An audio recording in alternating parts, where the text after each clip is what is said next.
Ayan, magandang hapon mga idol. Nandito tayo sa ginawa natin dam. Pakita ko lang sa inyo kung gaano nakalalim yung ginawa natin dam. Dating umpisa natin, napaka kunti pa yung tubig, pero ngayon napakalalim na mga idol. Ayan, papakita ko sa inyo mga idol ang dam natin dito. Yan ay bukal lang tubig mga idol. Ayan, papakita ko sa inyo. Yan ang pinagkukunan natin ng tubig para sa mga green peas na ilalagay natin. Ayan, malalim na mga idol. Dati napakababaw yan. Pero ngayon malalim na. Ayan.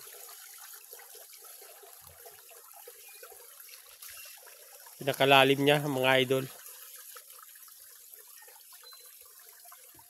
Meron screen ang ilalim niyan mga idol para hindi mabrahan. May mga ulang yan dyan sa mga ilalim, hindi lang natin makita ngayon mga idol. Ayan. Ayan, maraming salamat mga idol sa lahat ng nanonood ng aking channel, Super Yayo TV. Ito po ang dam natin. Papunta naman tayo dun sa ginawa natin pispan para makita din natin. Pakita nyo din mga idol. May mga bagin pa yan na idol. Mga idol, yan. Napakalamig dito ng klima sa lugar na to. Video natin mga idol ang pinanggalingan natin. Doon tayo nanggaling, pababa na tayo. Doon. Ito na yung baba ng dam. Punta na natin yung pispan mga idol. Papunta naman tayo sa pispan ngayon, galing dito sa dam. Napakita ko na sa inyo mga idol, sa mga gustong gumaya, pwede nyo pong gayahin itong ginawa ko. Wala pong masyadong malaking gastos pag ganito ang gagawin nyo mga idol. Mas maganda kung may maliit na bukal talaga kayo sa mismong lupa nyo. Kunting-kunti lang ang lumalabas, mas maganda.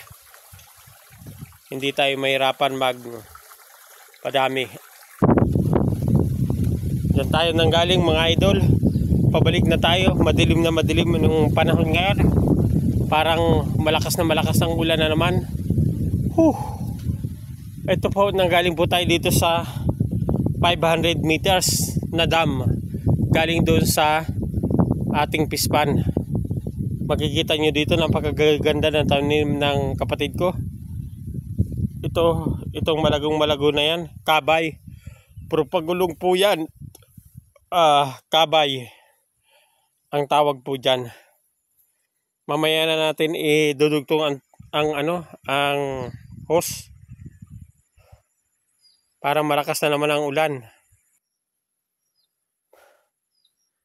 Masyadong mapagod mga idol. Dandahan lang lakad natin. Ang gaganda ng saging ng kapatid ko. Ayan. Napakaganda na ng tubo, pati luya mga idol.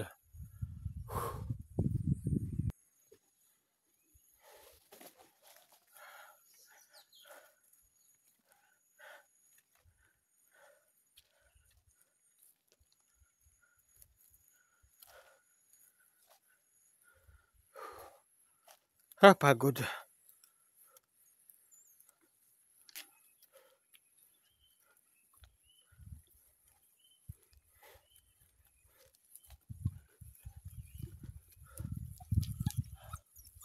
tataba ng saging mga idol. Ayan. Tataba ng saging. Ang gandang panoorin mga idol.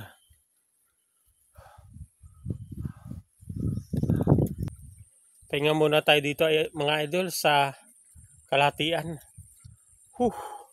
Pagod. Yung matabang napakamahal sa ibang bansa mga idol. Yan po yung talong-talungan. Ayan po. Napakataba. Namumulaklak na. May bunga ng konti. Pagod tayo mga idol.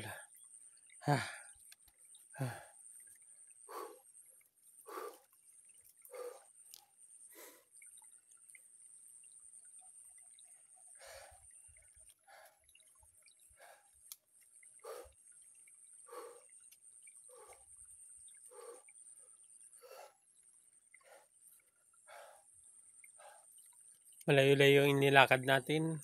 Yung lahat nga pala pong gustong bumili ng live na tilapia at green fish, ulang, mga 3 buwan mga idol.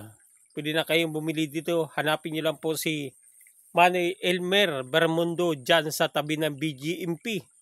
Ang bahay namin, kulungan po yan mga idol ng General Nakar. Hanapin nyo lang po dyan si Manny Elmer Bermundo o kaya si Edwin Bermundo. Makakabili na po kayo mga idol. Yan, lakad ulit tayo mga idol. Dahil umaambon-ambon na. Kailangan na tayo maglakad. Dito pa rin po tayo sa kalahatian ng nilakad natin ng 500 meters. Pagod po tayo mga idol dahil madali tayo mapagod. Kailangan natin pa-check ang puso natin. Ayan, umulan na mga idol.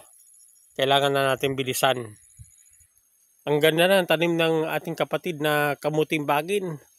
Tapos mga lakatan, mga saba, napakatataba mga idol. Ang sarap tingnan. Nakakatuwa mga idol.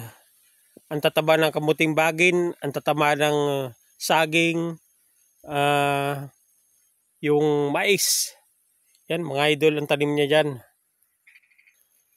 Nandito na tayo sa pispan na ating nilalagyan ng tubig.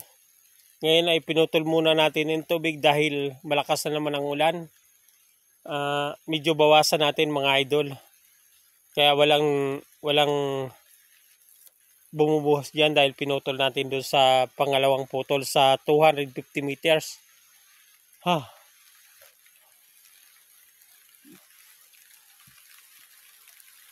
Papahinga tayo ngayon pero umuulan na mga idol. Kailangan natin mag-plastic para hindi tayo mabasa.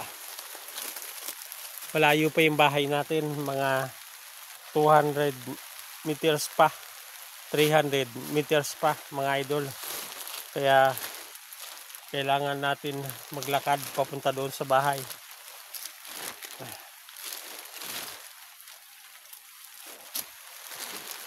Plastic lang dala natin.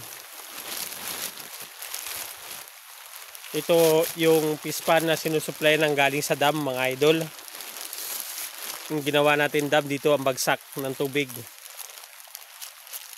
Pinapakita ko lang sa inyo mga idol, baka may gustong gumaya dyan. Yan ang medyo maliit ang gastos natin dyan paggawa ng dam, lalo na kung may sariling bukal yung lupa nyo. Doon na mismo pwede na kayo gumawa ng pispan sa tapat ng bukal. Ito kasi malayo, kaya gumastos pa ng malaki dito ang kapatid natin. Mga 20 mil kung susumahin mo ang gastos dito hanggang dito sa may pispan na to mga idol.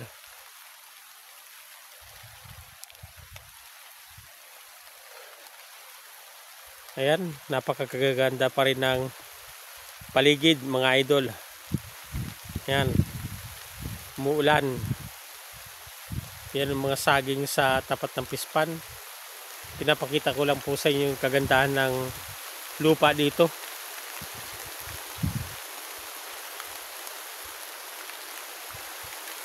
Nakasilong tayo dito sa ilalim ng kakao, kaya hindi pa tayo nababasa.